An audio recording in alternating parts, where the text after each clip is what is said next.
আসসালামু আলাইকুম। আশা করছি সবাই ভালো আছেন। আইনের চোখ টু চ্যানেলে সবাইকে স্বাগত।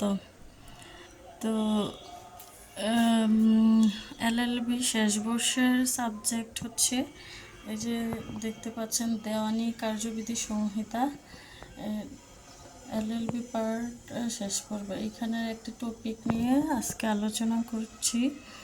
টপিকটা হচ্ছে সেট অফ। সেট অফটা কি? তো সেট অফ হচ্ছে এই যে দেওয়ানি কার্যবিধির 8 আদেশ। সেট অফটা হচ্ছে দেওয়ানি কার্যবিধির 8 আদেশের 6 বিধি অনুযায়ী বাদীর অর্থপ্রাপ্তির দাবির ক্ষেত্রে বিবাদী উক্ত দাবি স্বীকার করার পর লিখিতভাবে বাদীর নিকট যে পরিমাণ অর্থপ্রাপ্তির দাবি করে এবং বাদীর দাবি থেকে বিবাদীর দাবি সমন্বয় সাধনের মাধ্যমে কমানো হলে তাকে সেট অফ বলে।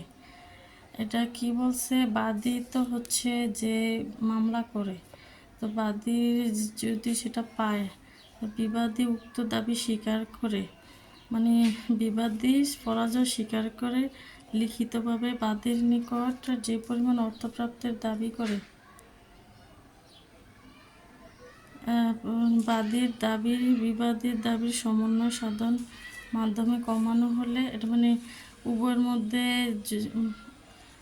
যে উভয়ের মধ্যে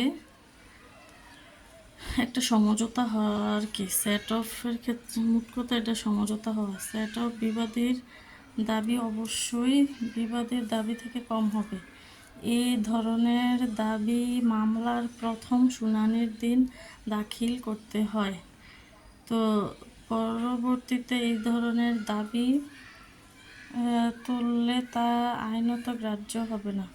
এটি হচ্ছে ডিএলআর 18 ডিএলআর 62 18 ডিএলআর 62। যেমন পল্লব 50,000 টাকা প্রাপ্তির দাবিতে উজ্জ্বলের বিরুদ্ধে মোকদ্দমা দায়ের করলো। তো উজ্জ্বল উক্ত দাবি স্বীকার করলো এবং পল্লবের নিকট তার 20,000 টাকা পাওনা দাবি করল। আদালত উজ্জ্বলের দাবির সত্যতা সাপেক্ষে পল্লবের দাবির সমন্বয় সাধনের মাধ্যমে কমানোর আদেশ দিবেন। অর্থাৎ পল্লবের 50,000 টাকা থেকে উজ্জ্বলের পাওনা 20,000 টাকা কমানোর আদেশ দিবেন। এটি হলো সেট অফ। তো এখানে আরেকটা কোটেশন আকারে আছে, সেট অফের দাবি কে করতে পারে? সেট অফের দাবি বাদীর অর্থপ্রাপ্তির দাবির ক্ষেত্রে বিবাদী উক্ত দাবি স্বীকার করার পর লিখিতভাবে বাদীর নিকট যে পরিমাণ অর্থপ্রাপ্তির দাবি করে বিবাদীর দাবি থেকে বিবাদীর দাবি সমন্বয় সাধনের মাধ্যমে কমানো হলে তাকে সেট অফ বলে। সেট অফের ক্ষেত্রে বিবাদীর দাবি অবশ্যই বাদীর দাবি থেকে কম হবে। সুতরাং বলা যায় মোকদ্দমার বিবাদী সেট অফের দাবি করতে পারেন। সেট অফের শর্ত: 1. অর্থ আদায়ের দাবি হতে হবে। 2. দাবি নির্ধারিত হতে হবে। 3. আইনগতভাবে আদায়যোগ্য হতে হবে। 4. আদালত এখতিয়ারের মধ্যে হতে হবে। প্রথম শুনানিতে দাবি করতে হবে। 5. দাবির প্রকৃতি একই হতে হবে।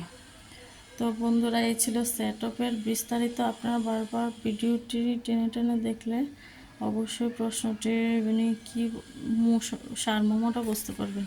তো পরবর্তী ভিডিওতে আমরা পাল্টা দাবি ও কাউন্টার ক্লেম সম্পর্কে আলোচনা করব। সবার সুস্থতা কামনা করে মহান আল্লাহ রাব্বুল আলামিনের নামে শেষ করছি। আল্লাহ হাফেজ। আসসালামু আলাইকুম।